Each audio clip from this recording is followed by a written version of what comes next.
ഇത് പുതിയ പ്രൊഡക്റ്റുമായിട്ട് അത് പരീക്ഷണമായിട്ട് വന്നിരിക്കുകയാണ്. അപ്പൊ ഇന്നലെ നമ്മള് സോസ് ഉണ്ടാക്കുന്ന വീഡിയോ ഇട്ടു അല്ലെ? അപ്പൊ സോസ് നമ്മൾ പറഞ്ഞിരുന്നു ഇതിനകത്ത് ഒരുപാട് കെമിക്കൽസ് ആഡ് ചെയ്യുന്നുണ്ട്, ഒരുപാട് അഡിക്റ്റീവ്സ്, പ്രിസർവേറ്റീവ്സ് ഇതൊക്കെ ആഡ് ചെയ്യുന്നുണ്ട്. കാരണം എന്താണെന്ന് വെച്ചാൽ കേട് കൂടാതിരിക്കാം. ഇത് ഇതേ അവസ്ഥയിൽ തന്നെ മാസങ്ങള് അല്ലെങ്കിൽ ചിലത് വർഷങ്ങള് അല്ലെ, 2 വർഷം വരെ ഡേറ്റ് ഉള്ളതൊക്കെ ഉണ്ട്. അപ്പൊ അത് നാച്ചുറൽ ആയിട്ട് നിൽക്കുകയല്ല. അപ്പൊ അതിനു വേണ്ടിയിട്ട് നമ്മൾ 2 പരീക്ഷണങ്ങൾ നടത്തി. 2 അത്ര വിജയമായിരുന്നില്ല. ഒന്ന് നമ്മളെ മേടിച്ച് സോസ് ഒഴിച്ചിട്ട് നമ്മളെ ഡിഹൈഡ്രേറ്ററിൽ വെച്ച് ഉണങ്ങി നോക്കി. ജെല്ല് പോലെയാണ് വന്നത്. ഇതില് നമ്മളെ ജെല്ല് ഒരുപാട് ചേർക്കുന്നുണ്ട് അവര്, കട്ടി കിട്ടാൻ വേണ്ടിട്ട്. അപ്പൊ അത് ജെല്ല് പോലെയുണ്ട്. രണ്ടാമത് നമ്മൾ ആക്കിയ സോസ് ഒന്ന് ഉണങ്ങി നോക്കി. ഇതാ കുഴപ്പമില്ല, അതുപോലെ ജെല്ല് പോലെ വന്നിട്ടില്ല. നമ്മൾ ഉണങ്ങി ഫ്രിഡ്ജിലൊക്കെ വെക്കാം. നല്ല ടേസ്റ്റ് ഒക്കെ ഉണ്ട്. ഒരു പ്രൊഡക്റ്റ് ആയിട്ട് എടുക്കാൻ പറ്റില്ല. പ്രിസർവേറ്റീവ്സ് ചേർക്കാതെ, ഒരു അഡിക്റ്റീവ്സ് ചേർക്കാതെ നമുക്ക് ഇത് എങ്ങനെ. അപ്പൊ അതിനിപ്പോ നമ്മൾ അടുത്ത പരീക്ഷണം നടത്തുന്നതാണ്. ഇത് 1 കിലോ തക്കാളിക്ക് എടുത്ത് നമ്മളെ ഡീഹൈഡ്രേറ്റ് വെച്ച് ഉണങ്ങി പൊടിച്ച് അതിനോടൊപ്പം ഇതിൽ ചേർക്കേണ്ടതാണ് പഞ്ചസാരയും മുളക് പൊടി. ഇത് 3 കൂടെ മിക്സ് ചെയ്ത് പാക്കറ്റ് ആക്കി ഇറക്കുന്നു. അത് വാങ്ങുന്ന ആൾക്ക് ഒരു 5 മിനിറ്റ് കൊണ്ട് കഴിഞ്ഞാൽ സോസ് ആകുന്ന രീതി, ആ രീതിയിലാവുമെന്നാണ് പരീക്ഷിക്കുന്നത്. അപ്പൊ ഞങ്ങളുടെ പരീക്ഷണത്തിൽ നിങ്ങളും കൂടെ കൂടുക. അപ്പൊ നമുക്കിത് അരിഞ്ഞു തുടങ്ങാം. നമ്മളത് അരിയാണ്, ഒരേ അളവിൽ അരിയണം. ഇത് പരമാവധി ഉണക്കി ജലാംശം പൂർണ്ണമായിട്ട് ഒഴിവാക്കി പൊടിയാക്കി നമ്മൾ പാക്ക് ചെയ്ത് ആ പാക്കറ്റ് പൊട്ടിച്ച് സോസ് ഉണ്ടാക്കി കാണും. എല്ലാം ഒരു വീഡിയോയിലുണ്ട്. വീഡിയോ മുഴുവനായിട്ട് കാണുക. നമുക്ക് ചെറിയൊരു ബിസിനസ് ഇപ്പോൾ തന്നെ തുടങ്ങാം അല്ലെ? ഇപ്പൊ തുടങ്ങാം. അല്ല അരിഞ്ഞ് റെഡിയാക്കിയിട്ടുണ്ട്. അതെ, ഉണങ്ങണം. പെരക്കി വെക്കുവാണ്. എന്ത് ബിസിനസ് ചെയ്താലും ഒരുപാട് പരീക്ഷണങ്ങളൊക്കെ നടത്തണം. നമ്മള് ഒരു ഹോട്ടലിൽ പോയി ഭക്ഷണം കഴിച്ചാൽ ആ ടേസ്റ്റ് ആയിരിക്കില്ല അടുത്ത ഹോട്ടലിൽ. അതായത് അവരെന്നെ കണ്ടുപിടിച്ച് അവരുടേതായ രീതിയിൽ ഇതാക്കുന്നു. അതുപോലെ തന്നെ നമ്മൾ എന്ത് ഭക്ഷണ സാധനങ്ങൾ ഉത്പാദിപ്പിച്ചാലും അതിനൊരു പ്രത്യേക ടേസ്റ്റ് ഉണ്ട്. നമ്മൾ ഭക്ഷണ സാധനങ്ങൾ ഏത് കമ്പനിയുടെ ഭക്ഷണ സാധനം ഉപയോഗിച്ചാലും പല ടേസ്റ്റ് ആണ് അല്ലെ? നമുക്ക് നമ്മുടേതായ ഒരു രീതി അതിനകത്ത് കണ്ടുപിടിക്കണം. അപ്പൊ ഇതുപോലെ ഒരുപാട് പരീക്ഷണങ്ങളൊക്കെ നടത്തി അപ്പൊ ഇതൊക്കെ അത് വിജയിക്കുവാണെങ്കിൽ നമുക്ക് നല്ല സാധനമാണ്. നമ്മളങ്ങനെ അടുക്കി ഓണാക്കുവാണ്. 10 മണിക്കൂറാണ് നമ്മൾ വെക്കുന്നത് 60 ഡിഗ്രി ചൂടില്. നമ്മുടെ പരീക്ഷണം ഇത് നല്ലതായിട്ട് ഉണങ്ങി വന്നിട്ടുണ്ട്.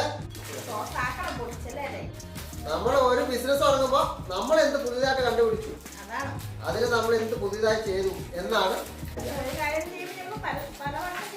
പലവട്ടം ചെയ്യേണ്ടി വരും. പാക്കറ്റിലേക്ക് ആക്കുവാണ്. 1 കിലോ ഉണങ്ങി 20 ഗ്രാം കിട്ടും. പക്ഷെ ഇത് നമുക്ക് വേണമെങ്കിൽ ഇതുപോലെ ഇത് 1 കിലോയ്ക്ക് 20 ഗ്രാം കിട്ടും. ഇത് നമ്മൾ പൊടിക്കാൻ പോവാണ്. അവര് പ്രൊഡക്റ്റ് ആയിട്ട് ഏകദേശം ആവും തോന്നുന്നു. അതുകൊണ്ട് ഇതുവരെ നമ്മൾ എഴുതി വെച്ചില്ലായിരുന്നു. 500 ഗ്രാം തക്കാളി 15 രൂപ. പിന്നെ പഞ്ചസാര 70 ഗ്രാം പഞ്ചസാര, ഒരു 5 ഗ്രാം മുളക് പൊടി. അതെ ആദ്യം ഒരു ഉപ്പ് ഇട്ട് കൊടുക്കുന്നു. കുറച്ച് ഉപ്പ്, പഞ്ചസാര ഇട്ട് കൊടുക്കുന്നു, മുളക് പൊടി ഇട്ട് കൊടുക്കുന്നു, തക്കാളി, പഞ്ചസാര, ഉപ്പ് എല്ലാം കൂടി ഇട്ട് പൊടിക്കുവാണ്. നമ്മളെ പൊടി പാക്ക് ചെയ്യുവാണ്. ഇതാണ് നമ്മുടെ പ്രൊഡക്റ്റ്. നമ്മുടെ പ്രൊഡക്റ്റ് നമുക്ക് ഒട്ടിക്കാം. അപ്പൊ ഇതാണ് നമ്മുടെ പ്രൊഡക്റ്റ്.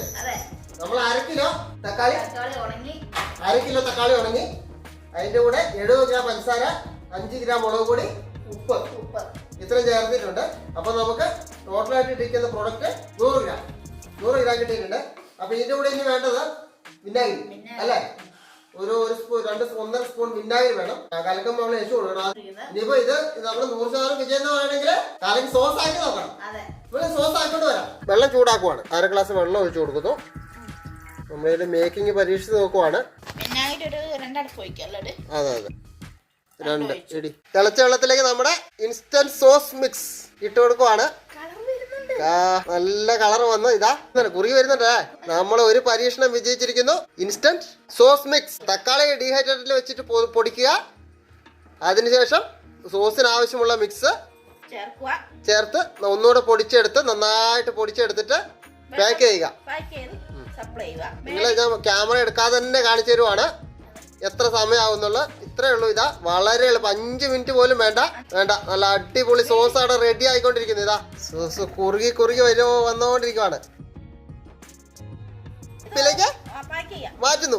നമ്മളെ സോസ് ഇതാ റെഡി ആയിട്ടുണ്ട്. ഇതാ സോസ്. ഇതാ നമ്മള് പകുതി പൊടിയാണ് എടുത്തിരിക്കുന്നത് അല്ലെ, 50 ഗ്രാം പൊടി എടുത്തിട്ടുണ്ട്. നല്ല ടൈറ്റിലാണ് ആക്കിയിരിക്കുന്നത്. നല്ല രുചിയുണ്ട്. നമുക്കൊരു 100 ഗ്രാം പാക്ക് ആക്കി കൊടുക്കാം. നമുക്ക് ചെറിയ മുടക്കേ വരുന്നുള്ളൂ ഇതിനകത്ത്. 15 രൂപയുടെ തക്കാളി, 10 രൂപയുടെ പഞ്ചസാര, 5 രൂപയുടെ മുളക്. 30 രൂപയാണ് നമുക്കിത് ക്യാഷ് ആയിട്ട് കൊടുക്കാതെ. പിന്നെ നമ്മൾ ഇതിന്റെ കറണ്ട് ചാർജ് ഉണ്ട്, നമ്മൾ ലേബർ ചാർജ് ഉണ്ട്. അപ്പൊ ഇതെല്ലാം ഉണ്ട്. പിന്നെ നമ്മള് അപ്പൊ ഒരു പ്രൊഡക്റ്റ് ആയിട്ട് എന്തായാലും റെഡി ആയിട്ടുണ്ട്. ഇതിനകത്ത് ഒരു കെമിക്കലും ചേർക്കണ്ട. ഇത് എയർ ടൈറ്റ് ആയിട്ട് പാക്ക് ചെയ്താൽ മതി. എയർ ടൈറ്റ് ആയിട്ട് ഇത് പാക്ക് ചെയ്താല് ചെറിയ പാക്കറ്റിലാക്കി കഴിഞ്ഞാല് ഇങ്ങനെ തന്നെ 6 മാസം വരെയൊക്കെ നിന്നോളൂ. വീട്ടിലൊരു ബിസിനസ് ആയിട്ട് ചെറിയ തോതിൽ തുടങ്ങുക, എന്നിട്ട് വലിയ ബിസിനസ് ആയി വരട്ടെന്ന് തുടങ്ങാൻ എല്ലാവർക്കും കഴിയട്ടെ എന്നും എല്ലാ വീട്ടിലും എന്തെങ്കിലും ഒരു ബിസിനസ് തുടങ്ങാൻ എല്ലാവർക്കും സാധിക്കട്ടെ എന്ന് ആശംസിക്കുന്നു. അപ്പൊ അടുത്ത വീഡിയോയിൽ വീണ്ടും കാണാം. ചാനൽ സബ്സ്ക്രൈബ് ചെയ്യുക, ലൈക്ക് ചെയ്യുക.